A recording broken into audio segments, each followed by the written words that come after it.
Olá, meninas e meninos, cá estou eu de aula de história. Eu vou falar sobre Ismael e Isaque, os dois profetas, filhos de Abraão. Já falei alguma coisa sobre eles, mas hoje eu vou me basear em aprofundar a história, né, dos ismaelitas, tá? Dos muçulmanos. Antes eu falei dos hebreus, agora eu vou falar mais dos muçulmanos. Você sabe que eu contei na aula que Ismael vai dar origem, né, ao sair com a sua mãe Agar, vai dar origem aos ismaelitas, né, a população árabe muçulmana, e o Isaac deu origem aos israelitas, tá? Bom, como foi falado também, Ismael era filho de Abraão e Agar e era o primogênito. O segundo foi Isaac, filho de Abraão e Sara. Eles moravam em Ur, mas vocês viram também que Abraão e sua prole teve que partir para o Canaã, né, a terra prometida, cerca de 2000 a.C. Eles receberam essa terra para eles viverem, tá? Então, Canaã, ou Terra Prometida, foi chamada de Palestina bem anos mais tarde pelos romanos. Então, quando a gente fala em Palestina, era Canaã, a Terra Prometida a Abraão. Mas depois os romanos deram o nome de Palestina, muito mais tarde. Bom, hoje eu vou falar então do Alcorão, que é o livro sagrado dos muçulmanos, que segundo sua crença é a palavra literal do Deus Alá, revelada pelo profeta Maomé. O Alcorão enfatiza logicamente Ismael como filho primogênito de Abraão, como aquele que se dispôs a se sacrificar a Deus. Vou explicar por que ele se dispôs. E aquele que construiu Caaba, o local mais sagrado do Islã. Tudo isso é atribuído a Ismael. A Caaba é a casa de Deus para os islâmicos. Mas por que Ismael se dispôs a se sacrificar a Deus? Vou contar desde o comecinho. Olha só, o Alcorão descreve essa passagem. Conta-se que Abraão começou a receber visões nos seus sonhos em que ele abatia ou matava seu filho Ismael. E aí ele, soube desse sonho repetido e pediu ao pai que fizesse o que Deus estava lhe ordenando. Então, pai e filho foram para o Monte Arafat e se prepararam para Tawato, para provar a fé em Deus. Abraão estava muito triste, mas era a vontade de Alá. Ele tinha que provar que acreditava em Deus, que ele tinha fé. Então ele colocou o filho preparado para ser imolado, sacrificado. Mas Deus interveio colocando um carneiro em seu lugar. Então ele foi salvo. Isso é uma parte que está no Alcorão. Uma parte. Os israelitas falam dessa mesma história, só que não falam que foi Ismael, e sim Isaque. Foi Abraão também foi imolar Isaque, mas na hora apareceu um carneiro. Quer dizer, a história é a mesma, só que uns falam que foi Ismael, outros falam que foi Isaque. Bom, sobre a Caaba, né, que eu falei, né, que ele construiu Caaba, o local mais sagrado do Islã, a casa de Deus. Em Caaba, diz que tem uma pedra negra que seria um pedaço do paraíso, né, dentro dessa tal mesquita. O que é Caaba? É um templo sagrado do Islã, construído por Ismael e Abraão, pai e filho. Depois da morte de Agar, da mãe, né, de Ismael, Abraão encontrou-se com o filho Ismael e disse-lhe que Alá tinha ordenado para que fosse construída uma casa sagrada em um terreno elevado. Então, conta-se que os dois começaram a construir o templo, que se chamou Caaba. É o mais sagrado do islamismo e também para onde os fiéis devem orar na sua direção, estejam onde estiverem, tá? Bom, Isaque também é citado no Alcorão, acreditam? Como sendo um servo piedoso que cultuava o mesmo Deus que seu pai Abraão e que teve uma linhagem de homens justos, assim como seu filho, o profeta Jacó, e o seu neto José. Repetindo, no Alcorão, a imolação do filho Abraão é associada ao filho Ismael, e não Isaque, como já foi dito, embora o Alcorão não mencione o nome do filho que foi imolado, que seria imolado, mas os eruditos muçulmanos encontram evidências que fora Ismael e não Isaque. Encerrou esse assunto. Agora vamos ver. Isaque e Ismael possuem uma importância fundamental para explicar o desenvolvimento da doutrina islâmica. Isaque também, pois Isaque e seus descendentes tiveram também sua história documentada no Alcorão. Então, eles não descartam, não falam que ele não existiu ou que ele não teve importância. Sim, ele teve sua importância, o Isaque. Isso está no Alcorão. O Alcorão também revela que Ismael viveu sua vida como um profeta, levando a palavra de Deus para aqueles que eram incrédulos. Passou a sua vida fazendo isso, pregando, entre outras coisas, isso Ismael, praticasse a oração e a caridade.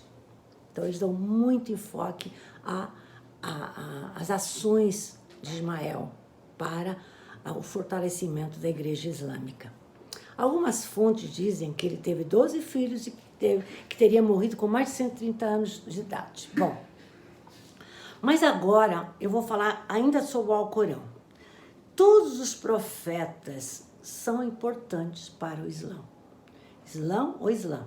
Mas a tradição destaca Ismael como principal e o primeiro, por ser também o primeiro filho de Abraão, e por ter erguido Caaba, e por ter se oferecido para ser imolado, e pelas suas ações, né, durante a vida, como eu falei, fazendo com que as pessoas praticassem orações e praticassem a caridade, tá? Bom, o Alcorão também menciona Sara, a mãe do Isaque, como uma esposa de Abraão, que era estéril e que por isso foi-lhe oferecida Agar para lhe dar um filho, para dar um filho a Abraão. Tá? Só que no Alcorão, a Agar não é concubina, é uma segunda esposa. Tá? Esse filho, como vocês viram, foi Ismael, que se tornou um homem muito virtuoso e que vai dar os alicerces ao islamismo futuro. Bom, ainda sobre os adeptos do Islã, chamados de muçulmanos, totalizam hoje, gente, aproximadamente 1 bilhão e 900 milhões em todo o mundo. É a segunda maior população religiosa depois dos cristãos. Agora eu vou falar da Cúpula da Rocha, tão famosa, aquela cúpula dourada, né? O Domo da Rocha foi construída no século VII, sendo um dos lugares mais sagrados do Islã, e uma das grandes obras da arquitetura islâmica. É um edifício situado no Monte do Templo ou Monte Moriá. Outro local sagrado do Islã é a Mesquita Al-Aqsa, considerado o terceiro local sagrado do Islã, depois de Meca e Medina. A mesquita de Al-Aqsa é a maior mesquita de Jerusalém, tendo a capacidade de receber até de 5.000 pessoas. Mesquita de Al-Aqsa significa mesquita distante.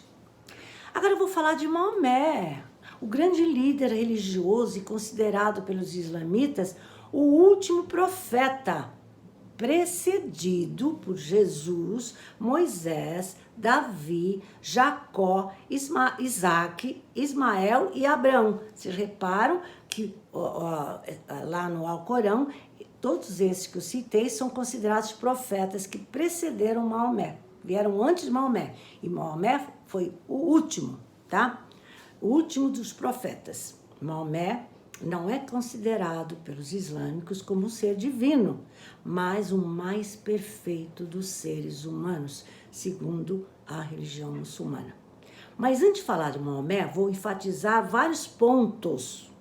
Islã, islamismo, muçulmano. Olha só, Islã ou islamismo é a religião dos muçulmanos, que significa submissão.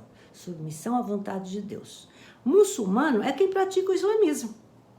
Uma observação importante, hein? Existem árabes que não são muçulmanos, assim como existem muçulmanos que não são árabes. Porque tem gente que acha, é muçulmano, é árabe. Não, nem sempre. Bom, os muçulmanos acreditam, agora eu vou falar de Maomé, acreditam que em 610, quando Maomé tinha cerca de 40 anos, em Meca, enquanto realizava seus retiros espirituais, foi visitado pelo anjo Gabriel, que lhe comunicou que ele fora o escolhido por Alá, Deus, como o último dos profetas enviado à humanidade.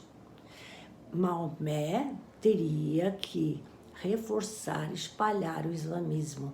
Maomé não, mesmo ele tendo essa missão, ele não rejeitou nunca o judaísmo e o cristianismo, duas religiões também monoteístas, já conhecidas pelos árabes. Em vez disso, Maomé, quando recebeu essa missão, declarava que tinha sido enviado para restaurar os ensinamentos originais dessas religiões que tinham sido, muitas vezes, corrompidos e até esquecidos. Isso aconteceu em Meca. Ele recebeu o anjo Gabriel com essa missão, né, de restaurar a religião monoteísta. Isso aconteceu em Meca e muitos de seus habitantes rejeitaram sua mensagem e começaram a persegui-lo, bem como seus seguidores, aqueles que acreditaram em Maomé. Então, em 622, Maomé foi obrigado a ir embora de Meca, abandonar Meca, numa migração que ficou conhecida como Hégira. 622, é lá até que começa o calendário muçulmano, tá? Bom, então ele foi para Medina. Em Medina, Maomé tornou-se o primeiro líder, o líder da primeira comunidade muçulmana, seguindo-se anos de batalhas entre os habitantes, tá? Mas resultou na vitória de Maomé e seus seguidores, que voltaram para Meca. Então, ele realmente voltou para Meca e ele reforçou a religião islâmica, né? Por ocasião de sua morte, Maomé tinha unificado praticamente todo o território sobre a nova religião, que se chamou a religião islâmica, ou islamismo, a religião islâmica ou islamismo. Uma curiosidade, quando o muçulmano, isso é muito importante, olha que interessante, quando o muçulmano se refere, fala de Maomé, Jesus, ou outro profeta, como eu citei, né? Isaac, outros profetas, quando ele escuta o nome de algum profeta ou de Maomé, o muçulmano imediatamente diz que a paz e a bênção de Alá estejam com ele. Olha que interessante. Sempre eles falam isso. Bom, enfim, Maomé é considerado pela comunidade muçulmana como modelo a seguir, tá? Eu não vou contar toda a história de Maomé, ele era caravaneiro, ele era pastor, depois casou com a Khadija, aí teve mais tempo também para poder ir lá para os montes, né, fazer os seus retiros espirituais. Então, essa história também sobre Maomé, os pormenores eu já contei, mas quem quiser eu repito depois noutra aula. Bom, só para terminar a aula, né, os muçulmanos podem rezar em qualquer lugar do mundo, mas sempre em direção à Meca, eu já falei para vocês. E vocês já devem ter visto, até em aeroportos e tal, nessa reza, o fiel curva-se várias vezes ainda em pé. Depois se ajoelha e toca o chão, o tapete da oração, com a testa, como um símbolo de reverência e submissão a Alá. E vou ficar por aqui. Espero que vocês tenham gostado. Beijo!